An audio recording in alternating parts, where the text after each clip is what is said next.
गाड़ियाँ लेते आए हम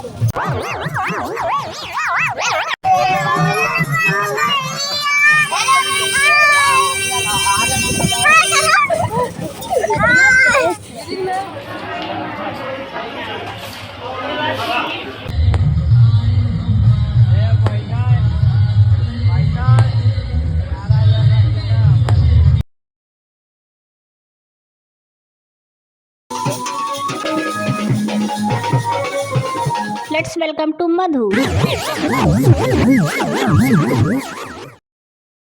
तो हेलो फ्रेंड्स, मेरे एक और नए लॉन्ग ब्लॉग में स्वागत है आप लोगों का। सो कैसे हो आप लोग? आई होप आप लोग अच्छे होंगे। सो भाई यहाँ पर सुबह सुबह मैं नहा धोकर रेडी होने के बाद किचन में आ गई थी कुछ बनाने के लिए, लेकिन मैंने यहाँ पर देखा चाय ऑलरेडी बनी हुई है। सो मैं अपना चाय लेकर आ जाती हूँ बाहर। और ये क्या भाई, मैं अपनी चाय लेकर बाहर आती ही हूँ कि मुझे इतने में काम दे दिया जाता है कि फटाफट चाय पीकर उस मटके को पेंट कर दो जो कि यहाँ पर रखा हुआ है। और भाई मजाल है शादी वाले घर में कोई खाली बैठ जाए। सो फिर क्या भाई, फटाफट चाय पीने के बाद मैं भी आ जाती हूँ इस मटके को पेंट करने के लिए। अब भाई पेंट तो करना ही पड़ेगा क्योंकि हाई कोर्ट से ऑर्डर जो आया था। सो फिर क्या, फिर यहाँ पर आने के बाद मैंने यहाँ पर कलर चेक किया। सो मुझे ये रेड कलर मिला। सो मैंने सोचा क्यों ना पहले हम बेस रेड कलर से कर देते हैं, फिर इसके ऊपर कुछ भी डेकोरेट कर देंगे। और एक तो ऐसा फर्स्ट टाइम मैं इस वाले पेंट से कलर कर रही थी और ये वाला पेंट बहुत ही गाढ़ा था, इसलिए पेंट हो ही नहीं रहा था। हाँ ना भाई, पेंट हो भी क्यों, ये जब घर करने वाले पेंट से हम मटके को पेंट करेंगे तो मटका पेंट होगा। और भाई एक तो पेंट इतना गाढ़ा था कि उससे मटका पेंट ही नहीं हो पा रहा था, और ऊपर से ब्रश भी इतना पतला था कि उससे इतना ज़्यादा टाइम लग रहा था। तो चलो फाइनली मटका तो पेंट हो गया है। और बाद में संजू दीदी आ गई थी मेरी हेल्प करने के लिए। मटके को तो मैंने ऑलरेडी पेंट कर दिया था और उसके बाद उस पर व्हाइट कलर से लाइनिंग भी कर दी थी। और बाद में मम्मी ने बोला कि उस पर कुछ लिख दो, तो मैंने उस पर शुभ विवाह लिख दिया था। और फिर उसके ऊपर जो कटोरी रखी जाती है उसको संजू दी कलर कर रही थी। सो लाइनिंग करने के बाद और उस पर शुभ विवाह लिखने के बाद हम लोगों ने इसे धूप में रख दिया था सूखने के लिए। और फिर वहां से जब मैं अपने दूसरे वाले घर पर आई सो पता चला भाई यहाँ पर तो सब लोग खाना खाने में बिजी हैं। सो हमने सोचा क्यों ना हम भी खा लेते हैं। सो हमने भी यहाँ पर खाना खा ही लिया था। और फिर हम लोग खाना खाने के बाद जब बाहर निकलते हैं तो बाहर भी देखते हैं सब लोग खाना ही खा रहे थे। और भाई साथ ही साथ भांगड़ा वाले अंकल भी आ गए थे। तो फिर क्या, भांगड़े की आवाज सुनते ही हम लोग आ जाते हैं अपने रूम में रेडी होने के लिए, क्योंकि भाई अभी कोई रस्म होने जा रही थी ना, इसलिए। और ये देखो इतनी जल्दी मैं रेडी होकर आ भी गई और ये रहा मेरा फाइनल लुक। और सुरभि यहाँ पर अभी कुछ लगा रही है, इसका मुझे नाम नहीं पता, शायद आई शैडो लगा रही है। तो चलो भाई सुरभि का मेकअप डन हो जाए उसके बाद हम लोग चलते हैं। तो चलो तब तक मैं आप लोगों को बारात में ले जाने वाला सारा सामान दिखा देती हूँ, जो कि सब कुछ पैक होकर ऑलरेडी डन हो चुका है। और ये देखो हमारे भैया की शेरवानी भी रेडी होकर आ गई। तो यहाँ पर मैं और मधु तो रेडी हो गए थे, अरे निधि भी रेडी हो गई थी। हाँ मतलब हम तीनों लोग तो रेडी हो गए थे, लेकिन बाकी सब लोग पता नहीं क्यों नहीं आ रहे थे, इसलिए हम लोग उनका वेट कर रहे थे कब वो लोग रेडी होकर और कब हम लोग चले। और वहाँ पर बाहर सब लोग बैठकर खाना खा रहे थे, लेकिन हम लोगों ने तो पहले ही खाना खा लिया था। सो चलो भाई, और सब लोग तो आने से रहे, तब तक मैं आप लोगों को अपना लुक ही दिखा देती हूँ। सो फाइनली हमारा इंतजार खत्म हुआ, फाइनली सब लोग रेडी होकर आ गए हैं और हम लोग निकल रहे हैं। लेकिन कहाँ, ये मैं आप लोगों को बताऊंगी नहीं, ये मैं आप लोगों को डायरेक्ट दिखाती हूँ, चलो मेरे साथ। सो यहाँ पर हम लोग निकल रहे थे घर में ताला वाला लगाकर, क्योंकि बाकी सब लोग तो ऑलरेडी चले गए थे सिवाय हम लोगों को छोड़। चलो कोई ना, देर आए पर दुरुस्त आए, हम लोग भी निकल गए थे फाइनली। और भैया उस दिन इतनी ज्यादा डार्क धूप निकली थी कि मैं आप लोगों को क्या ही बताऊं, ऐसा लग रहा था कि जैसे जून और जुलाई का मंथ चल रहा। लेकिन चलो कोई ना, कुछ पाने के लिए कुछ खोना पड़ता है। तो यहाँ पर पहुंचने के बाद हमें पता चलता है कि धूप को मद्देनजर रखते हुए यहाँ का सारा सामान ठेले पे न रखकर टैक्सी में स्टोर कर दिया गया है, ताकि इन सब कपड़ों को धूप न लगे, क्योंकि ये सारे ब्रांड के कपड़े हैं ना। क्या बोला आप लोगों ने, इंसानों को तो ऑलरेडी धूप लग रही है। सो भाई हम इंसान कोई ब्रांड के थोड़ी है, हम तो लोकल इंसान है ना, हमें धूप लग जाएगी चलेगा, लेकिन कपड़ों को धूप नहीं लगनी चाहिए। सो उसके बाद हम लोग यहाँ पर आए तो हम लोगों को पता चला कि यहाँ पे कोई रस्म होने वाला है, और जो कि ऑलरेडी आगे हो भी रहा था। चलो मैं आप लोगों को और आगे लेकर चलती हूँ और दिखाती हूँ आखिर हो क्या रहा है। और आप लोगों को पता है, अभी वॉइस ओवर करते टाइम मुझे इस जगह की याद आ रही थी और मैं सोच रही थी कि काश वो वाला दिन फिर से लौट कर आ जाए, लेकिन ऐसा तो इम्पॉसिबल है। लेकिन चलो कोई ना, इसीलिए तो मैंने वीडियो बनाकर रख लिया है, जब भी मुझे इस जगह की याद आती है मैं अपनी वीडियो देख लेती हूँ। तो यहाँ पर मैं अपने फोन के कैमरे को ऑन कर चारों तरफ घूम रही थी और छोटी छोटी खुशियों को कैप्चर कर रही थी। तो चलो मैं आप लोगों को एक्चुअल में बताती हूँ कि आखिर यहाँ पर हो क्या रहा था। तो यहाँ पर 3-4 मंदिर बनी थी और मंदिर में सब लोग जाकर पूजा कर रहे थे। और इतने में ही ये निधि पता नहीं कहाँ से ये सूतली बम लेकर आती है और मुझसे बोलती है चलो इसे फोड़ते हैं। लेकिन भैया इसे तो हमें फोड़ना आता ही नहीं है, लगता है किसी बड़े लोगों का सहारा लेना पड़ेगा। सो चलो किसी को ढूंढते हैं इसको फोड़वाने के लिए। लेकिन उसके पहले आप लोग हमारी मामी लोग का डांस तो देख लो। सो मामी लोग का डांस देखने के बाद यहाँ पर हमने सूतली बम को फोड़ने के लिए एक बड़े शख्स को बुला लिया था, जो कि वहाँ पर फोड़ रहे हैं। लेकिन भाई ये फूटे तब मैं आप लोगों को दिखाऊं ना, और आप लोगों को पता है इसमें आग लगाने के 10 मिनट बाद ये फूटा था। सो चलो भाई शायद फूटने वाला है, सो मैं आप लोगों को दिखाती हूँ। सो 1 2 3 एंड एक्शन। सो भाई फाइनली सूतली बम को फोड़ने के बाद यहाँ पर कैमरे में हम लोग अपना फेस देख रहे थे कि कहीं सूतली बम का धुआं उड़कर हमारे फेस पर तो नहीं लग गया।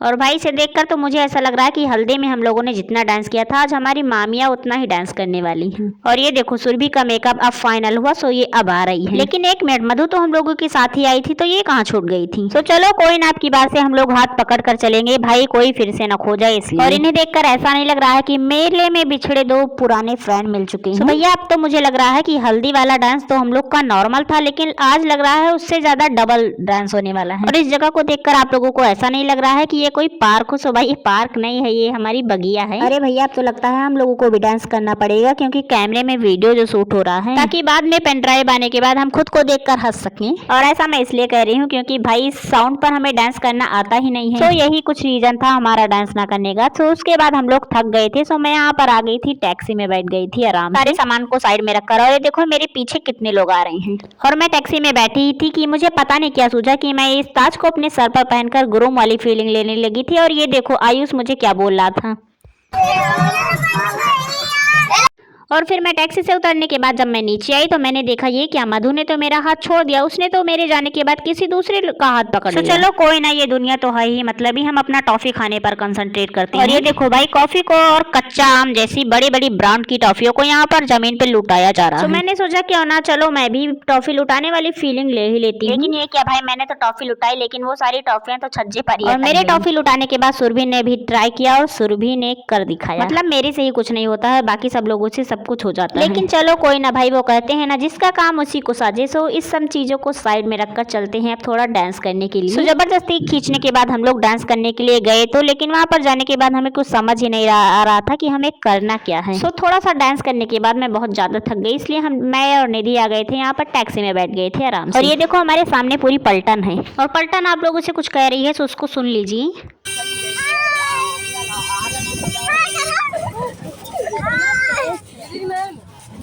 तो इतना घूमने और थकने के बाद फाइनली हम लोग घर पर आ गए थे, और हम लोग शांति से फैन ऑन कर और हम लोग बैठे ही थे कि यहाँ पर रात की पूरी तैयारी होना स्टार्ट हो जाती है। अरे मेरा मतलब है ग्रूम की वो कार आ जाती है और उसे डेकोरेट करना स्टार्ट हो जाता है। तो चलो भाई अब मैं अपने फोन को थोड़ा सा रेस्ट दे देती हूँ, क्योंकि भाई रात में मैंने फोन चार्ज नहीं लगाया था, इसलिए वो बिल्कुल डिस्चार्ज हो गया। अरे तो मैं सुबह से वीडियो भी बनाई जा रही हूँ, इसलिए वो बिल्कुल हीट हो चुका है। सो चलो मिलती हूँ 10 मिनट बाद। सो फाइनली मेरा फोन चार्ज हो चुका है, और भाई ये लो अभी तक कार डेकोरेट ही नहीं हुई, इतने में मेरा फोन चार्ज हो गया। कितना फास्ट चार्जर है मेरा। और ये क्या भाई, मैं अपना फोन चार्ज करने के बाद घर के बाहर ही निकली थी कि मैंने देखा भाई ये बड़ा वाला साउंड भी आ गया है। सो चलो अब जल्दी जल्दी रेडी हो जाते हैं। लेकिन ना उसके पहले यहाँ पर ग्रूम वाले भैया को रेडी किया जा रहा है। सो उसकी मैं छोटी छोटी क्लिप लेकर आप लोगों को दिखा देती हूँ, उसके बाद चलते हैं हम रेडी होने के लिए। यहाँ पर भैया को मेरी दीदी और मेरे पापा दोनों लोग मिलकर रेडी कर रहे थे। और हाँ, ये जहाँ अभी हमारे भैया को रेडी किया जा रहा है, ये हमारे नानी के घर का दूसरा घर है। और हाँ, अगर आप लोगों को मेरे नानी के घर का होम टूर वीडियो चाहिए तो आप लोग कमेंट करिएगा। सो फाइनली भैया ने यहाँ पर शेरवानी पहन ली है, और उसके बाद उनके बालों को भाया जा रहा है। और ये देखो हमने भैया के लिए इतना ढेर सारा मेकअप का सामान लेकर आया है उन्हें रेडी करने के लिए। और यहाँ मेरी सिस्टर भैया को रेडी करते हुए। तो सबसे पहले यहाँ पर मेरी दीदी ने भैया के फेस पर टोनर लगाया था, और टोनर लगाने के बाद लैक्मे एब्सोल्यूट लगा रही थी। लेकिन ये क्या, भैया तो हर चीज मना ही किए जा रहे थे कि नहीं ज्यादा नहीं, थोड़ा सा ही लगाना है बस। लेकिन हम मानने वाले में से थोड़ी थे, जब हमने इतना सामान खरीदा ही था तो लगाना तो बनता ही था। सो यहाँ पर लैक्मे एब्सोल्यूट को लगा के और उसको ब्लेंड करने के बाद यहाँ पर टीका चंदन लगाया जा रहा था।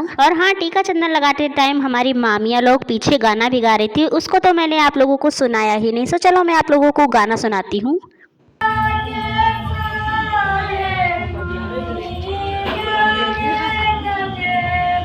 सो भाई ये देसी गाना था, शायद आप लोगों को कुछ समझ में नहीं आया हो। सो भाई जब मुझे ही नहीं समझ में आया था तो आप लोगों को क्या ही समझ में आएगा। सो टीका चंदन करने के बाद यहाँ पर फोटो शूट चल रहा था, और फोटो शूट होने के बाद फाइनली भैया को यहाँ पर सेहरा पहना दिया गया था मेरी मम्मी के द्वारा। सो सेहरा को पहनाने के बाद यहाँ पर भैया को गर्लैंड ऑफ मनी यानी पैसों की माला को भी पहना दिया गया था, और यहाँ पर भैया को बैठा दिया गया था क्योंकि यहाँ पर कोई छोटी सी रस्म होने जा रही थी इसलिए। सो भैया के रेडी होने के बाद यहाँ पर हम लोग भी आ गए थे रेडी होने के लिए। और रेडी होने के बाद मैंने कोई क्लिप नहीं ली थी, लेकिन मेरे पास फोटो थी, सो मैंने सोचा क्यों ना फोटो ही डाल देती हूँ। सो कुछ ऐसा था हमारा बारात के दिन वाला लुक। भाई ये वाला नहीं जो मैंने इसके पहले दिखाया वो वाला। और फिर क्या, फिर हम लोग भी रेडी सेडी होकर यहाँ पर आ गए थे और भाई यहाँ पर हम लोगों को पहुँचने से पहले ही ताबड़तोड़ डांस चल रहा था। सो फिर क्या, फिर हम लोगों ने भी थोड़ा सहयोग दिया इसमें अपना। लेकिन यहाँ पर मैंने कोई क्लिप नहीं ली थी क्योंकि भाई मैं एक ही काम कर सकती हूँ ना, या तो वीडियो ही शूट कर सकती हूँ और या फिर डांस ही कर सकती हूँ। लेकिन चलो कोई ना, कैमरे में तो ऑलरेडी हमारा वीडियो शूट हुआ है, सो उसे दिखा दूंगी मैं पेन ड्राइव आने के बाद। और फिर क्या, फिर उसके बाद डांस मस्ती हंगामा करने के बाद हम लोग अपनी अपनी गड्डी में बैठ गए थे क्योंकि भाई बहुत ही ज्यादा लेट हो गया था और ये लास्ट स्कॉर्पियो हमारे लिए ही खड़ी थी। आप लोगों को पता है हमारी कार सबसे लास्ट में निकली थी, लेकिन वहाँ बारात में जाकर सबसे पहले हमारी कार पहुंची थी क्योंकि भाई लेडीज फर्स्ट है ना, इसलिए। और अगर आप लोगों को नहीं विश्वास हो रहा है तो अपने आंखों से ही देख लो, हमारी कार के आगे एक साउंड चल रहा है बस।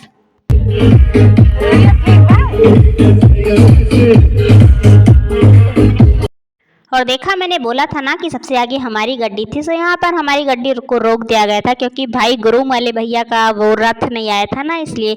सो उनको तो आगे रहना बनता ही था क्योंकि उनकी शादी थी भाई। और ये देखो आप लोग, उनका रथ आ रहा था। सो यहाँ पर उनका रथ आगे हो गया था, फिर हमारी गड्डी थी। तो चलो थोड़ा सा वेट कर लेते हैं, रथ आगे चला जाता है उसके बाद हम लोग चलेंगे। लेकिन ये क्या, फिर मैंने रथ पर देखा कि रथ तो खाली ही आ रहा है, रथ पर अभी कोई बैठा ही नहीं है। फिर मैंने बाद में सोचा क्यों ना रथ आगे चला जाए, तब फिर भैया बैठे उस पर। और ये देखो भैया, हम आप लोगों से बात करते करते हम लोग यहाँ बारात में पहुंच भी गए। और वहाँ बारात में पहुंचने के बाद भाई हम लोग वहाँ पर आराम से बैठ गए थे क्योंकि हमें बहुत ही ज्यादा थकान फील हो रहा था, इसलिए। और यहाँ पर मेरा फेस देखकर सो आप लोगों को ऐसा लग ही रहा होगा क्योंकि मेरा फेस बिल्कुल थकान थकान सा लग रहा था। और पता नहीं क्यों यहाँ की लाइटिंग भी थोड़ा अजीब लग रही थी, बिल्कुल अंधेरा अंधेरा लग रहा था। लेकिन फिर उसके बाद हम लोग यहाँ पर बाहर आ गए थे अपने आप को थोड़ा फ्रेश फील करवाने के लिए क्योंकि अंदर में बहुत ज्यादा हमें थकान थकान सा लग रहा था, इसलिए।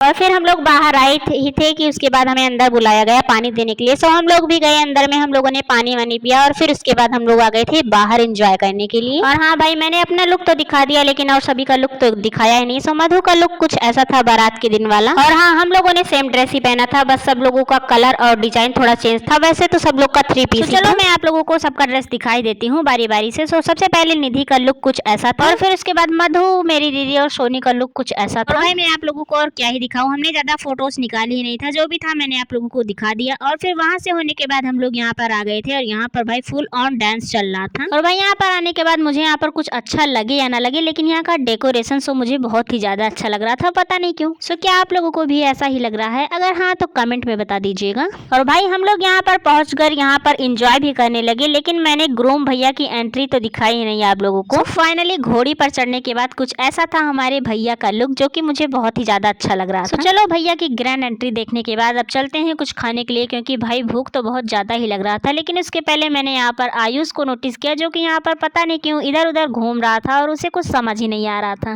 लेकिन चलो कोई ना, शायद यहाँ पर आयुष किसी को ढूंढ रहा था। सो आयुष को इग्नोर मारते हैं और चलते हैं अपने खाने की। और ये क्या भाई, यहाँ पर तो हम लोगों के साथ पोपट ही हो गया क्योंकि हम लोग खाना खाने के लिए जा ही रहे थे कि इतने में हमारी भाभी की एंट्री हो जाती है। तो हमने भी सोचा चलो कोई ना, ग्रैंड एंट्री देखने के बाद चलते हैं खाना खाने के लिए क्योंकि ऐसा सुनहरा मौका बार बार थोड़ी मिलेगा। सो फिर क्या, भाभी की एंट्री देखने के बाद हम लोग जाते हैं जल्दी जल्दी खाना खाने के बाद फिर से आकर अपनी अपनी चेयर पे बैठ जाते हैं क्योंकि भाई अभी जयमाला भी तो देखना था। और हम लोग इतनी सही टाइम पर आए थे कि जैसे ही हम लोग आकर चेयर पर बैठे जस्ट वैसे ही सब कुछ स्टार्ट ही हुआ। तो मैंने सोचा क्यों ना, बारात में आए हैं तो थोड़ी अंग्रेजी झाड़ लेते हैं ताकि हम लगे तो कि हाँ हम FA के स्टूडेंट हैं भाई। सो इसे ही जताने के लिए मैंने अपनी सिस्टर मधु से बोला just chill Madhu, we are on time. और हाँ, क्या आप लोगों को नहीं लगता है कि मुझे भी एक इंग्लिश में ब्लॉग बनाना चाहिए?